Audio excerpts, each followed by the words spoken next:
पीछे तक माइक है क्या? माइक है, माइक ले लो, ज़्यादा अच्छा है।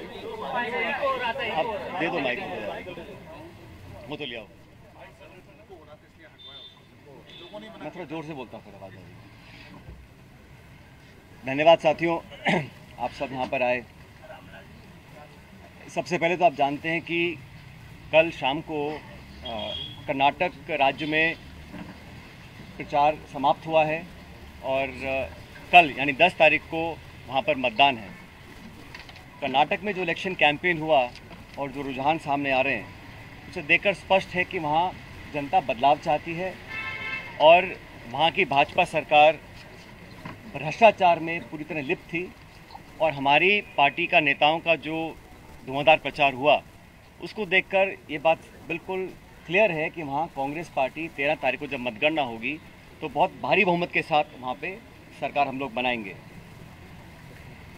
कर्नाटक के चुनाव बहुत महत्वपूर्ण हैं क्योंकि यहाँ पर एक तरह से डायरेक्ट फाइट भाजपा कांग्रेस की है और बीजेपी ने पूरी ताकत के साथ वहाँ कैंपेन किया। प्रधानमंत्री, गृह मंत्री, सब नेता छोटे बड़े वहाँ गए, लेकिन जो मुद्दे थे उसको कांग्रेस ने उठाया और मैं समझता हूँ कि वहाँ पर अब तक का जो बहुमत हमको नहीं मिला, उससे ज़्यादा बहुमत कांग्रेस पार्टी को कर्नाटक में मिलेगा।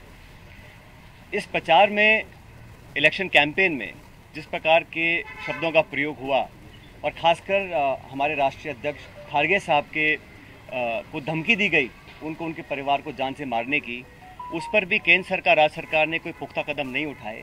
तो ये एक निम्न स्तर की राजनीति है और इसका हम सबको खंडन करना चाहिए। मैं कड़े शब्दों में इस प्रकार की वारदातों की निंदा करता हूँ और उम्मीद करता था कि भाजपा के लोग इस प्रकार का पक्षपात रवैया नहीं अपनाएंगे और खारगे साहब जी को जो धमकी मिली वो एक तरह से बौखलाहट का परिचय था।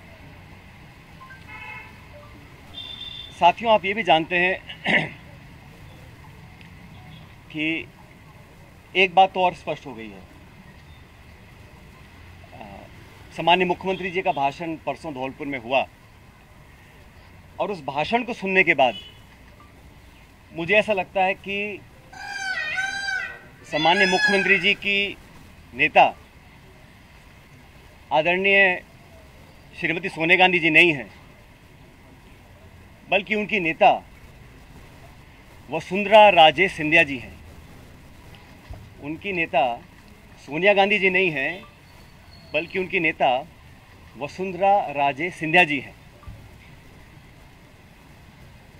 और एक तरफ ये कहा जा रहा है कि हमारी सरकार को गिराने का काम भाजपा कर रही थी, दूसरी तरफ कहा जाता है कि सरकार को बचाने का काम वसुंधरा जी कर रही थी। तो ये जो विरोधाभास है, इसको समझाना चाहिए। आप कहना क्या चाह रहे हैं, ये स्पष्ट कर देना चाहिए। आप सबको मालूम है, सरकार बनने के बाद मैं प्रदेश का उप मुख्यमंत्री था, प्रदेश अध्यक्ष था और 2020 में देशद्रोह, राष्ट्रद्रोह के मुकदमे में मेरे पर कार्रवाई करने की कोशिश की गई थी। अनेक ऐसे प्रकरण हुए और हम सब लोग, और मैं स्पष्ट करना चाहता हूं कि मैं और हमारे कुछ साथी सरकार में नेतृत्व परिवर्तन चाहते थे। अपनी बात को लेकर हम दिल्ली भी गए और अपनी बातों को रखा। उसके बाद अखिल भारतीय कांग्रेस कमेटी ने लगातार चर्चाएं हुई और आज वो दुनिया में नहीं है, स्वर्गीय अहमद पटेल साहब, लेकिन उनके माध्यम से सब नेताओं से मुलाकात हुई और एक कमेटी का गठन हुआ, AICC ने किया। उसमें माखन साहब, वेणुगोपाल जी और अहमद पटेल जी सदस्य थे और उस कमेटी का एक काम था। और कमेटी जब गठन हुआ उस समय हम सबकी बात सुनकर हमारी बातों को एक्सेप्ट किया गया और एक रोड मैप तैयार किया गया। बहुत सारी बातें उसमें थी, मैं उसका उल्लेख नहीं करूँगा, लेकिन कमेटी का गठन हुआ और उसके बाद से हम सब ने, चाहे वो राज्यसभा के चुनाव हो, चाहे विधानसभा में मतदान हो, पार्टी का प्रचार हो, कांग्रेस को मजबूत और ताकतवर बनाने के लिए हम सभी साथियों ने जी जान से कोशिश की और मेहनत की और 2.5 साल का जो कार्यकाल निकला वो इस बात का प्रतीक है। अनुशासन तोड़ने का काम कभी भी किसी ने नहीं किया। मुझे बहुत कुछ कहा गया,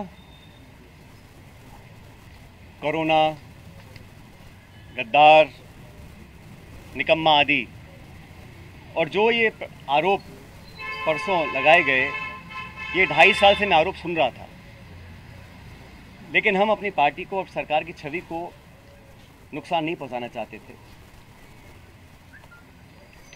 इसीलिए मुझे लगा कि जो प्रकार का भाषण दिया गया, मैंने पहली बार देखा कि अपनी सरकार को, अपने ही विधायकों को, अपने नेताओं को बेइज्जत और बदनाम करने का काम हो रहा है। कांग्रेस के विधायकों को तो बदनाम करने का काम हो रहा है और भाजपा के नेताओं का गुणगान हो रहा है। ये समझ से परे है। इस प्रकार का जो काम हुआ वो बड़ा गलत है। और हम सब लोग जो दिल्ली में गए थे अपनी बात को रखने के लिए, किन लोगों पर आरोप लगाए जा रहे हैं? ऐसे लोग जो पब्लिक लाइफ में 30, 40, 45 साल से हैं। 3 दिन पहले मैं बाड़मेर में था, सम्मानीय हेमाराम जी 1980 से विधायक हैं। उनकी क्या छवि है, मतदाता, पब्लिक, उनके क्षेत्र के लोग उनको अच्छी तरह जानते हैं, उनकी क्या क्रेडिबिलिटी है और क्या पब्लिक लाइफ में उनका अब तक का इतिहास रहा। ओला साहब, जिनके स्वर्गीय पिताजी 1957 से चुनाव लड़ रहे हैं, बड़े बड़े पदों पर रहे, और हेमाराम जी ने तो अपने नौजवान बेटे की मौत में और याद में एक छात्रावास बनाया है। 100 करोड़ की ज़मीन तो उनकी बाड़मेर में, निजी ज़मीन को उन्होंने दान किया समाज के लिए, लोगों के लिए। पैसा इकट्ठा कर 22 करोड़ का हॉस्टल बनाया 150 बच्चों के लिए, गरीब बच्चों के पढ़ने के लिए। इन सब लोगों पर इस प्रकार के आरोप लगा देना मैं समझता हूँ बहुत गलत है, बहुत निंदनीय है, और मैं सिरे से इन बेबुनियाद और झूठे आरोपों को नकारता हूँ। बहुत से साथियों को मंत्री बना